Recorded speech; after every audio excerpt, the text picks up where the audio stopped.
안녕하세요 어린이 여러분, 하이바이블의 김혜진, 김하정이에요. 하정양, 혹시 최근에 별을 본 적이 있나요? 네, 얼마 전에 친구들이랑 여행을 갔는데 밤하늘에 별이 너무 많아서 정말 예뻤어요. 밤하늘의 별을 보는 건 정말 아름다운 일이죠. 그런데 하정양, 혹시 움직이는 별을 본 적이 있어요? 움직이는 별을 보면서 소원을 빌면 그 소원이 이루어진다고 해서 열심히 찾아봤어요. 근데 저는 찾을 수가 없더라고요. 전도사님, 혹시 전도사님은 움직이는 별을 보신 적 있어요? 그야 물론 저는 움직이는 별을 본 적이 없어요. 그런데 하정양, 성경을 보면요, 움직이는 별을 본 사람들의 이야기가 나와요. 아니, 그 옛날에 움직이는 별을 봤다고요? 그렇죠. 그런데 움직이는 별을 본 것뿐만이 아니라 그 움직이는 별을 따라갔다고 기록되어 있어요. 그 움직이는 별을 심지어 따라갔다고요? 대체 어떤 사람들인데요? 모르긴 몰라도 아마 별을 유심히 관찰하던 사람들이었을 것 같아요. 아마 특별한 별을 보고 별이 이끄는 대로, 별이 인도하는 대로 움직였던 것 같아요. 그 별을 따라서 대체 어디에 간 건데요? 글쎄요, 어딜 갔을까요? 오늘은 별을 따라간 사람들의 이야기를 한번 들려줄게요. 2000년 전 이스라엘의 먼 동쪽에 몇 명의 사람들이 살고 있었어요. 그들은 밤하늘의 별을 관찰하던 사람들이었죠. 오늘날로 말하자면 천문대에서 천문학을 연구하는 사람들이었던 것 같아요. 어느 날 그 사람들은 밤하늘의 별을 보다가 특이한 별 하나를 발견했어요. 이전에 보았던 별들과는 조금 다른 별이었죠.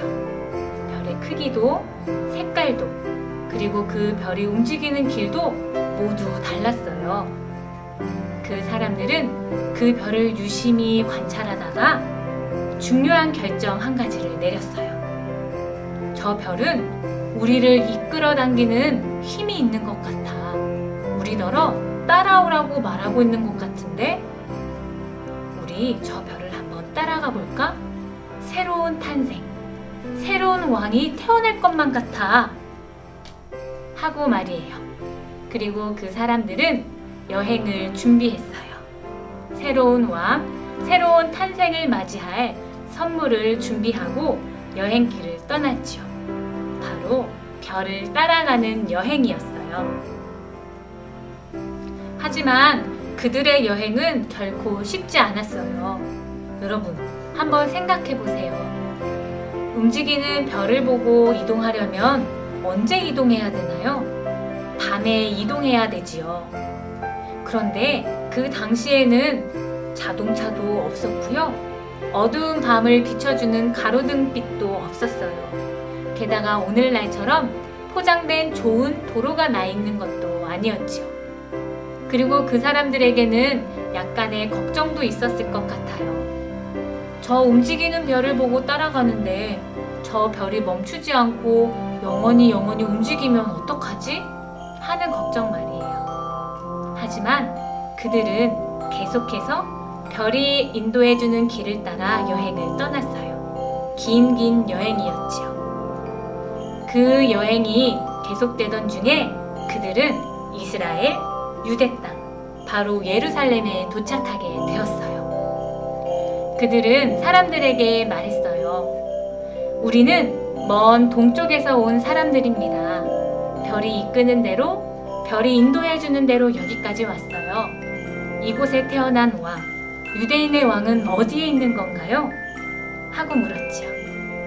그러자 사람들은 구약 성경을 찾아서 아하, 유대인의 왕, 새롭게 탄생된 왕은 베들레헴에 있을 거예요 하고 알려주었어요. 그래서 그들은 베들레헴으로 다시 떠났죠.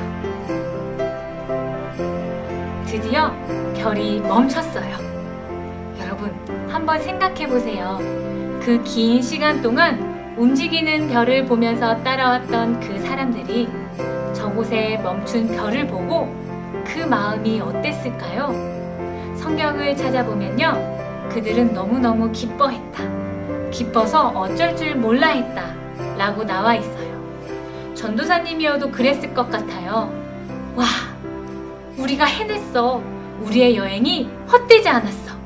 우리는 드디어 제일 먼저 이 왕을 만날 수 있게 된 거야. 하고 기뻐했을 것 같아요. 그들은 별이 멈춘 그곳, 그 아래에 있는 집으로 들어갔어요. 그들은 준비해온 선물을 아기 예수님께 드렸어요. 황금, 유향, 모략, 아주 귀한 것들이었지요. 예수님께 그 선물들을 드리고 그들의 긴 여행은 끝이 났어요.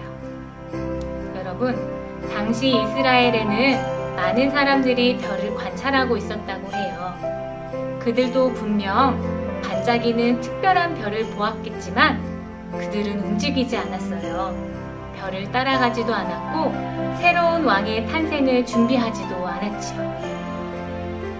별을 안내해주는 길을 따라간 사람들, 별이 알려준 새로운 왕을 맞이한 사람들은 오직 동쪽 사람들 뿐이었어요. 그들은 별이 안내해주는 길을 따라갔고 그곳에서 예수님을 만났고 예수님께 선물을 드리는 기쁨을 누릴 수 있었어요. 여러분, 우리 모두에게도 성탄절이 다가오고 있어요. 그런데 어떤 사람들은 그냥 별을 관찰하기만 했던 다른 이스라엘 사람들처럼 이 성탄절을 그냥 보내고 있는지도 모르겠어요. 우리는 어떤 마음으로 이 성탄절을 맞이하고 준비해야 할까요? 동쪽 사람들처럼 어떤 선물을 준비하며 예수님을 맞이해야 하는 걸까요? 우리 한번 생각해보면 좋겠어요. 전도사님, 동쪽 사람들은 정말 대단한 사람들이었던 것 같아요. 어떤 면에서요? 처음에는 움직이는 별을 봤다는 것 자체가 정말 신기하고 대단하다고 생각했어요. 그런데 이야기를 듣다 보니까 새로운 왕을 맞이하는 마음으로 별을 보고 따라간 것도 그렇고 그 왕을 위해서 선물을 준비한 것도 그렇고 정말 대단한 것 같아요. 맞아요. 그 특별한 별을 본 사람들이 많이 있었을 텐데 전혀 움직이지 않았던 그 사람들에 비하면 더 특별하게 느껴질 수 있겠네요. 맞아요. 모든 사람들에게 똑같이 찾아오는 성탄절이지만 동쪽 사람들처럼 맞이하는 사람들은 드문 것 같아요. 그렇죠. 우리 하정양 귀를 쫑긋 세우고 이야기를 정말 잘 들었네요. 전도사님, 저도 이번 성탄절에는 예수님께 드릴 선물을 준비하려고 해요. 그거 참 좋은 생각인데요. 어떤 선물을 드릴 건가요? 글쎄요, 맛있는 과자로 가득 찬 선물 박스? 아니면 제가 직접 정성스럽게 딴 목도리? 그런데 이런 것들은 예수님께 직접 전해드릴 수가 없는 것들이잖아요. 전도사님, 뭘 드리면 좋을까요? 글쎄요, 예수님은 어떤 선물을 가장 기뻐하실까요? 전도사님, 제가 모르니까 물어보는 거잖아요. 알았어요.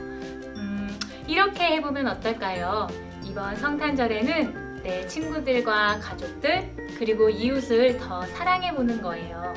내 가족과 친구들 그리고 이웃을 사랑하는 게 하나님께 선물하는 건가요? 그렇죠. 하나님께서는 우리가 이웃을 사랑하는 것이 곧 하나님을 사랑하는 것이라고 말씀해 주셨거든요. 그러니 이번 성탄절 때는 내 친구들 그리고 내 가족들, 이웃들을 더 따뜻하게 한 번 더 사랑해보는 거지요. 그럼 제 이웃과 친구들을 사랑하는 건 예수님께 드리는 사랑 종합 선물 세트가 되겠네요? 그렇죠. 바로 그거예요. 우리 하이바이블 친구들도 얼마 남지 않은 이 성탄절 동안 내 친구들과 이웃들, 가족들을 조금 더 사랑해보는 건 어떨까요? 내가 가진 것을 나눠주고 사랑의 말을 하고 이렇게 친절을 베풀어 보는 것이지요. 물론 성경 읽기도 잊지 말아야겠죠? 그래요. 우리 친구와 가족, 이웃을 사랑하는 거 그리고 성경 읽는 거 이 두 가지 잊지 말고요. 한 주 동안 잘 보내기로 해요. 그러면 우리 다음 주에 만날까요? 어린이 여러분, 안녕!